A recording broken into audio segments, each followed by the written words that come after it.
What's up, guys? Hope you're doing well. And if you haven't already, please hit that subscribe button. That is how you can support me and the channel. It really helps me out. So hit that subscribe button and also hit that like button. In this video, I'm going to be going over this is a Predator generator, like the Predator generators you get from Harbor Freight. I'm going to show you here in a moment why the gas tank is off. But I got this from a customer. I was doing some other work and he said, hey, I got this generator. It's been sitting for a while and it won't start. Can you take a look at it? And so when he said it's been sitting for a while, I automatically know it's got bad gas in it and probably needs a carburetor. And he actually had someone else had come out previously and said, hey, it needs a carburetor. They ordered a new carburetor and the new carburetor was actually already sitting on the unit. So I said, okay, good. So I'm going to show you some things, and this is going to be kind of more of an in-depth thing about why you need to, how to store these generators properly and what can happen. So let me show you what's going on. All right, so the first thing I did is I opened the tank, the gas tank lid, and it was crunchy. It should not be crunchy sounding when you open up one. And I'm going to open it up. I can't even open it right now. Good grief. I'm going to have to put the phone down. Okay, I had to put the phone down, open this thing up. So let me show you. This is actually kind of dry right now. So you can see why it was crunchy. It's all rusted up. And this is the fuel shutoff valve. I don't know if you guys, I'm trying to get the camera to focus. Full of rust. Okay, full of rust. And I think maybe somewhere in there is the little filter. So there is a little filter tube that sticks up, and that's somewhere in there. But basically, this tank is pretty much, I don't know if you can see that hole right there. This tank is pretty much done. Okay. There is a paint or an epoxy. It's called POR 15, paint over rust. I don't know what the 15 stands for. They make some awesome paint, very durable, and if you get that paint on your skin, only time is going to take it off. It even says that, or at least it used to last time I used it. So they make some stuff that you can pour into these rusty tanks, and you can slosh it all around, and it basically creates like an epoxy or some type of coating inside of the tank.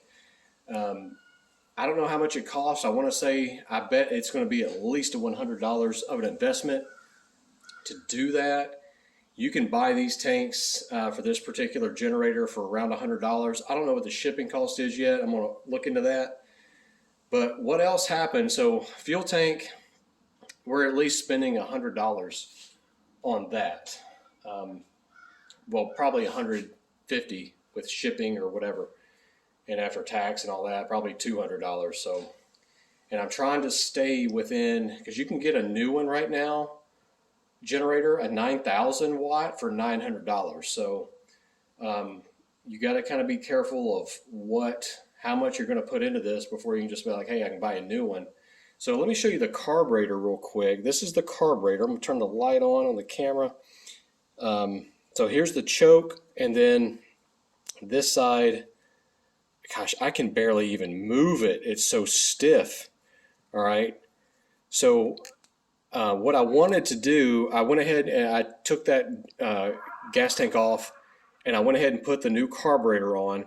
And I was trying to just start it with some carb cleaner just to hear it kind of run. And then I actually got my generator and I ran a fuel line hose over to this one with the little filter on it. So I was basically I rolled my other generator over and was feeding gas to it, and it was not attempting to start at all. And I was like, what is the world is going on here? It's not even, and I pulled the spark plug out. Now, what you can do when you have these spark plugs, if you want to check spark and you don't have a tester, you can plug it into the plug wire, but you've got to have it grounded. So in other words, you need to have, and I would recommend doing it with some pair of pliers, hold it right here against the engine and then look right here if it's sparking. And this unit has electric spark. I don't want to show it right now, but you can see it will spark. So I did that, and I'm getting spark. I knew I was getting fuel. And so I pulled the valve cover off, and this is what I found. So this was out. So this is the intake valve. And so I'm like, okay, now this is, I loosened that up. That was tight. So this was just like this. And I said, okay, well, now I know why it's not, but why did it get like this? This unit is so new.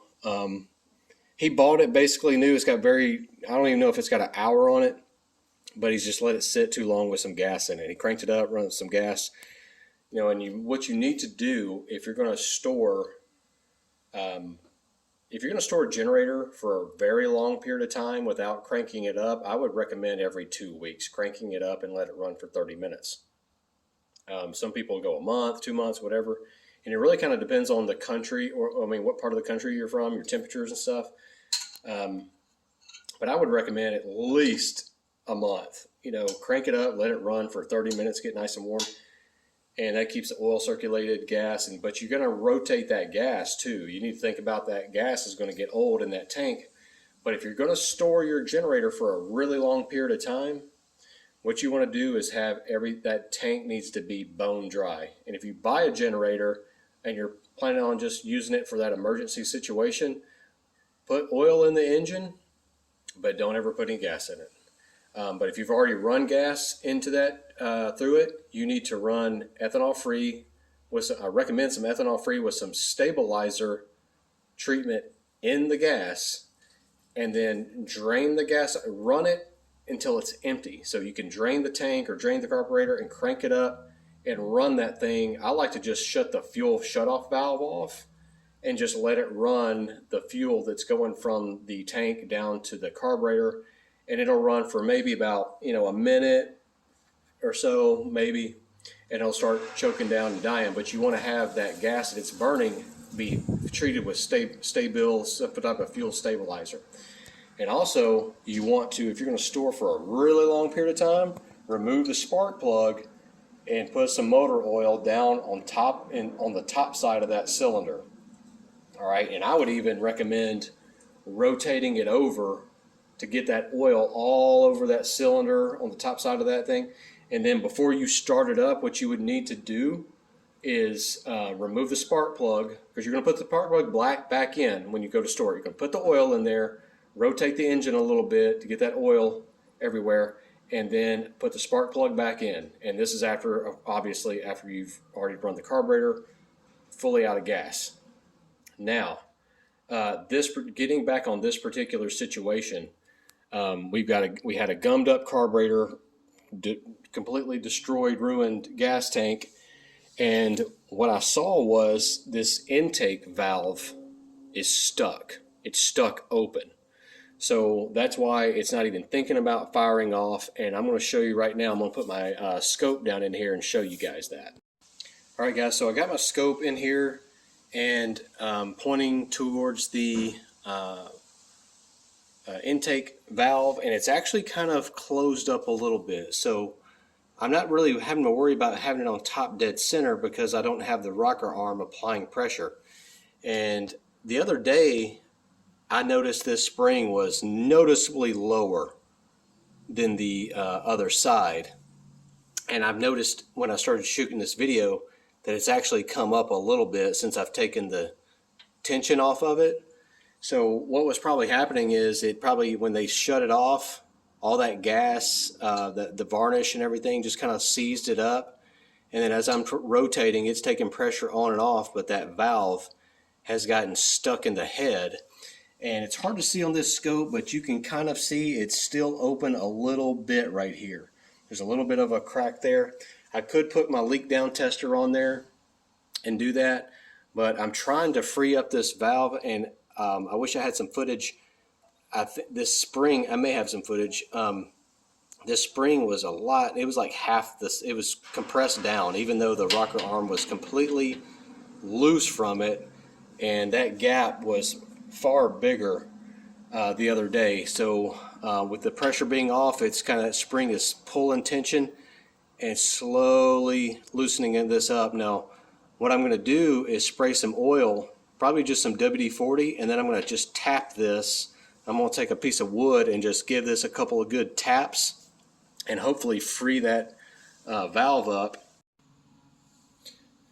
All right, so what I just did is I went ahead and pushed this down, and I like to use either wood or plastic. You know, you don't want to use metal, and because you know that could mess up the cap or the end of that valve, into that valve. So use wood or something. And so what I did is I took you know, this wooden hammer and I bumped it down, and you can see how it's still staying compressed. So that confirms this valve is stuck in that head, right? It's lodged in that head, and all that varnish has gotten to where that valve is staying open. So I'm going to have to spray some more oil in there. Automatic transmission fluid will work well, but how to get it to kind of soak in and free that up, that's going to be the main problem. All right, so now that I got that spring, this is what it looked like the other day. The spring was down, and this was, so what the reason this came off is it took pressure off of it. The valve wasn't applying pressure up, and that's how this push rod got off the rocker arm.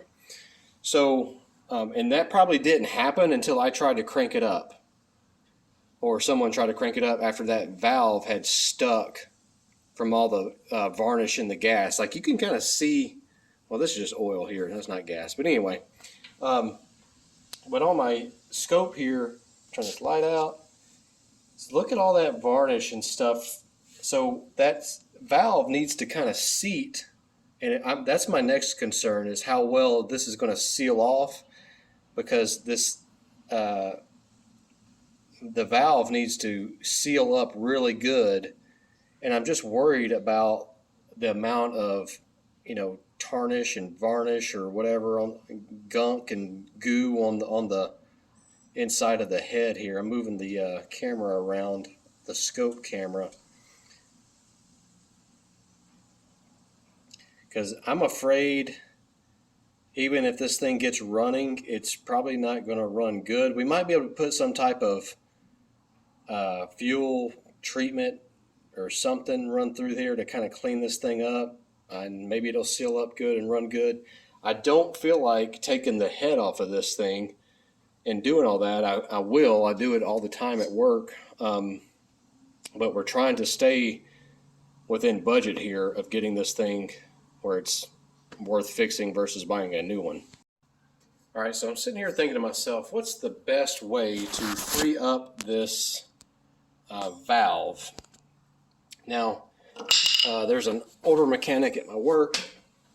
He says, man, just put some automatic transmission fluid down in that cylinder and everything and let it do its thing and wait a few days.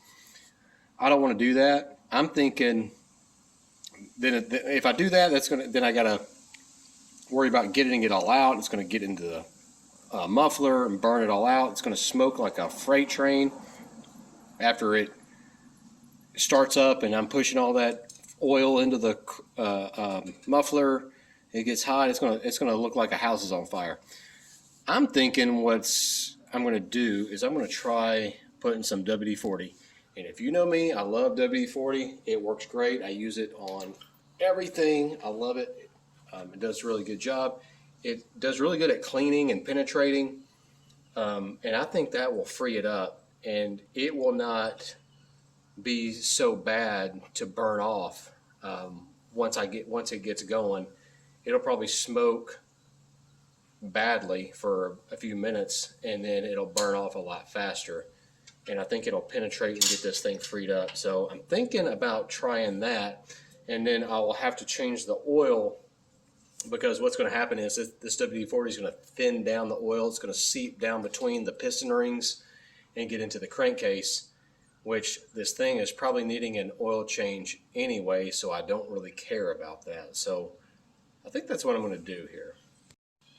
All right, so my other thought is is this motor an interference motor? In other words, when the piston comes up all the way, when the piston comes all the way back up, is it going to hit that valve with that valve being down? Now, this is a problem if you have like a timing belt, like on my 4Runner, it's a V8, has a timing belt that I have to change, and it's supposed to be an interference motor to where if that thing broke and the pistons come up and it gets all out of time, it'll break or bend the exhaust or intake valves.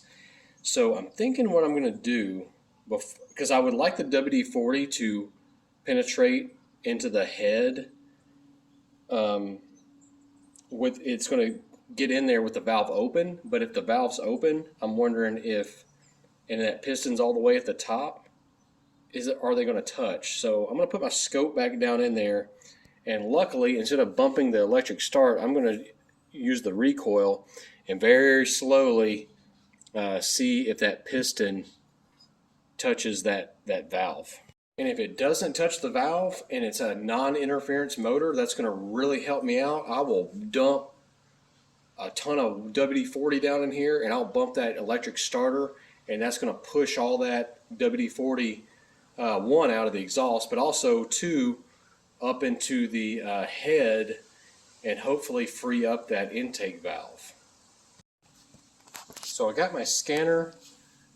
Now that's the valve open, and I'm going to slowly pull on this cord, and I'm going to see. Oh, looks like we've made contact. Oh my goodness. So that piston has just made contact. There's the piston right here, and here's my intake valve. So let me switch. So I'm doing like a straight. Yeah, buddy. So if I bumped that electric starter right now, it would completely destroy that intake valve. So here's a better view. So at the top of the screen here, you can see that's the piston, and then the valve right there, and that piston has come up, and it's at such a weird angle it would bend that valve instead of helping me push the valve up. So I'm thinking my only option at this point is to just keep tapping on this thing. I'm going to go ahead and I'm going to fill it up with WD-40 right now with it open, and hopefully the WD-40 will fill up and it'll get some, maybe start penetrating in there, because if I just keep spraying it from this side, there's a valve stem seal that's going to be preventing my WD-40 from accessing to get past onto the valve stem. So I think what I need to do at this point is just fill up this cylinder with WD-40 and let it reach that valve, and just keep tapping this thing, and then that WD-40 will eventually start kind of working and breaking up all that gunk. Alright, so I got me a nice long funnel in there, and I'm just going to fill this thing up completely.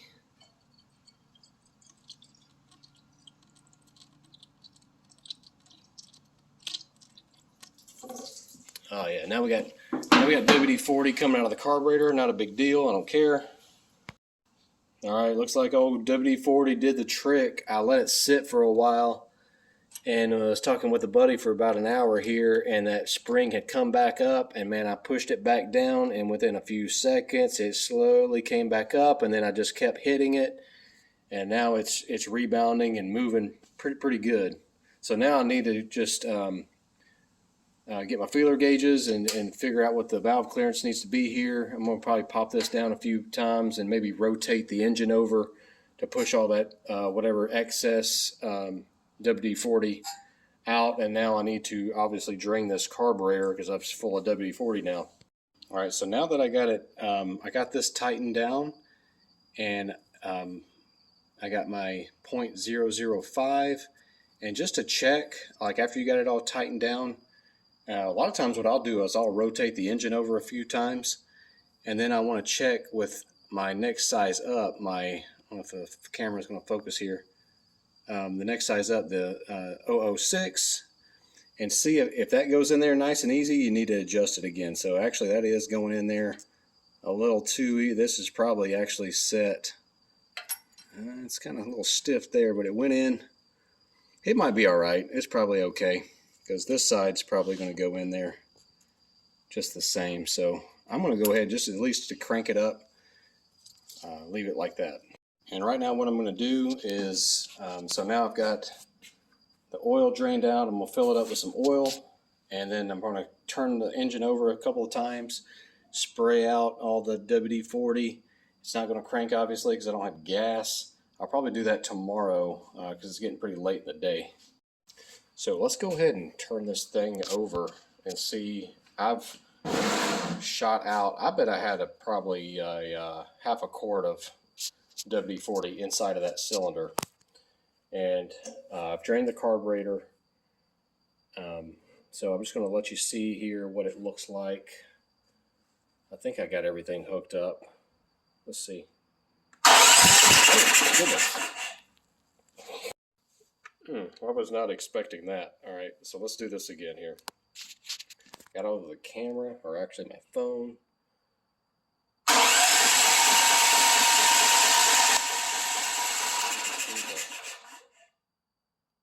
Rocker arms moving there.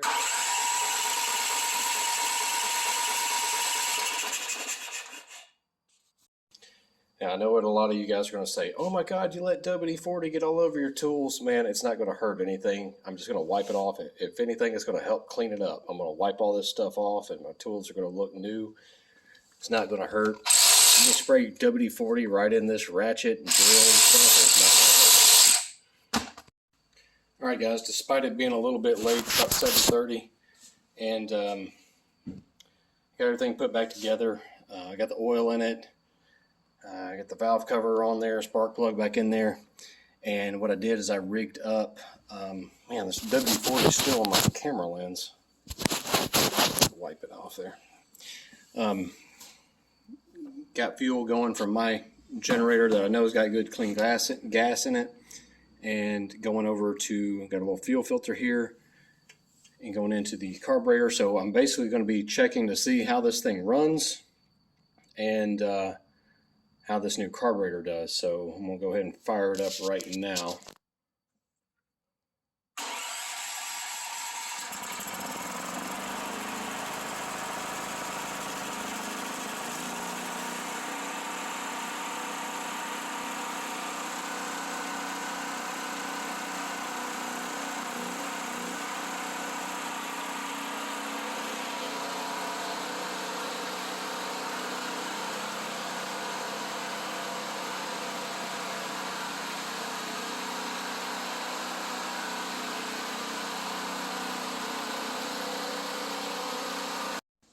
Alright, so now I'm picking up where I left off. That last part where you saw me running it, that was last week, and ran for a while. The smoke kind of cleared up. That was just the WD-40 burning out of the exhaust. Sounded like it ran good, so I went ahead and ordered a fuel tank and got it in. And so it's from a company called V-Power Equipment. So I ordered it online, and it was $109 then shipping, so total $141.59. So let's take a look at it. So it's not identical, but it should work just fine. The gas cap's, in the center. So I'm gonna bolt this up and see how well it works out, and hopefully the fuel shut-off valve and everything will work. Looks like it's on. There we go. So I do have to thread one on there. Okay, so you'll have to take your rubber grommets out of the old tank. And then the other thing that I saw is that this does not have, luckily the new valve does fit. It's threaded on there. I put some anti-seize on there.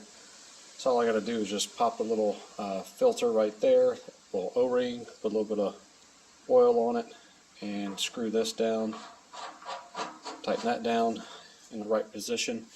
One thing I've noticed is that this tank had a ventilation tube on it, where the new one doesn't. So I guess this cap isn't vented, but the cap on the new one is. So what I'm going to have to do is run to the store, because this is the tube that was running to the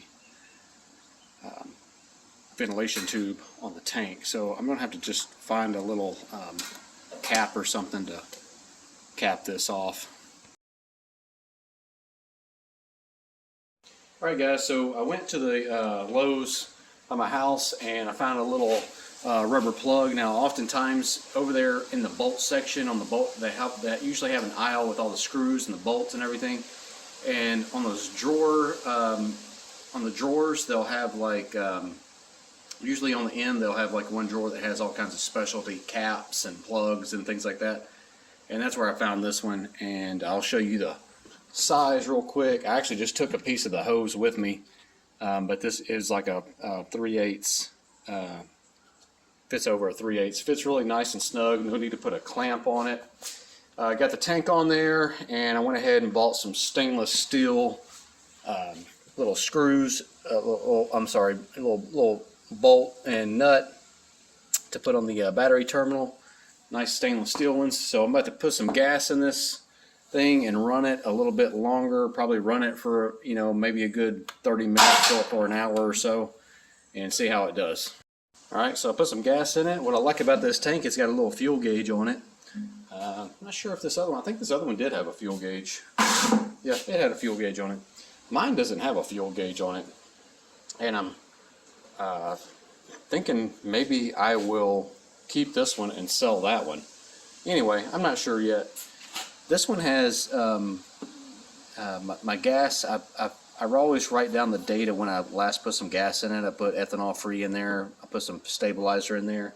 And even when it gets about 3 months old, I like to rotate the gas. I'm going to burn it probably in my 4Runner and burn it all up and put some fresh gas in there.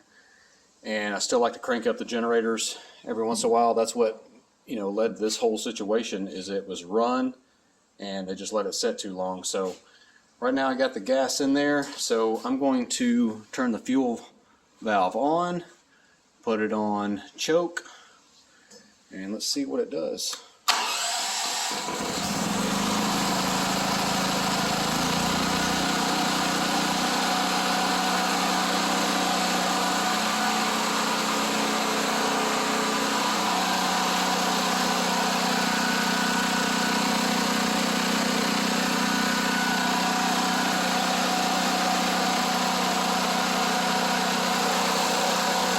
Alright, so real quick, it seemed to be cranked up, ran just fine, but I'm leaking gas.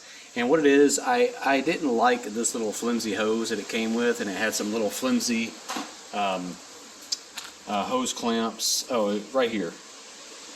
But I found these. So what I did is I ended up putting some fuel line hose that I guess is apparently just a little too big. I thought it was going to seal up pretty good. Sealing up right here fine. So I'm going to have to replace that clamp and hose because it's just leaking right back there. I guess it's just not clamping up good. I probably could just put a clamp on there. Easier way to get to that, I might just go ahead and take this gas tank off again. 4 bolts here, 10 millimeters. You take these 2 bolts off right here, and this piece right here, you know, comes out, and then you can slide the tank right out.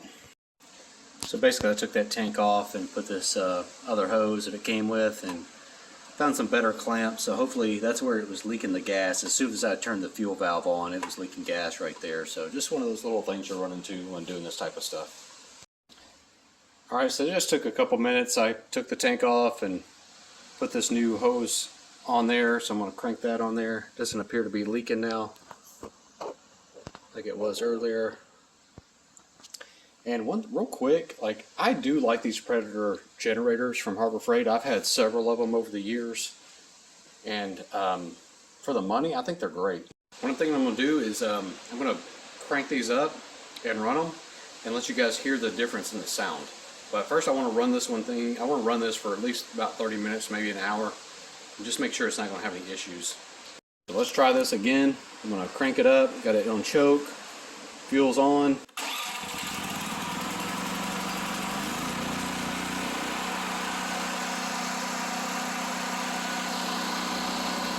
So it ran good, ran it for a while, decided to run my other generator next to it, and ended up, they're both probably about the same amount of noise, even though the Predator does make quite a bit more power and is a little bit heavier, about the same amount of noise. Now when you want to go shut it off after you've run it for 15-20 minutes, just shut the fuel valve off and let it run out of gas. And this might take about a minute, and it'll finally just die out and you've burned all the gas out of the carburetor. So just shut that valve off, let the generator run out of gas, and then what I'm doing right now, I do this every few months. I don't trust the gas to go over 3 months, even if it is ethanol free, which I think will store longer. And if you've ever seen some other videos in the past where I've said, you know, back when I was in Tennessee, it seemed like gas would store for a year and you wouldn't have an issue. So really just kind of depends on what area of the country you're in. But here in Florida, it seems like 3 months, and it's very questionable. So, and I see it all the time at the shop. It's a very common thing where people just have bad gas. It's a, you know, running issue, the engine's running bad, or trash and stuff will get into fuel and mess up the carburetor. So, or it'll gum up, like on this, in this case, on this generator, you know, that just letting it sit too long, it gummed up that valve, ruined the carburetor. So what I'm going to do now is I'm going to rotate my gas cans. I know this gas is still, it's under 3 months right now, so it's pretty good, safe to burn in my 4Runner. And when I drain it, what I do is I took the other hose, like you saw me earlier, putting this hose on there. So now I have this hose, and I got another little fuel filter that I'm going to basically filter the gas again as it's going into my fuel jugs here. And I already got this one running. You can kind of see some gas going into there. I'm draining this tank, and then I will write down on like some masking tape on the tank just to remind me. And time flies. I mean, next thing I know, it'll be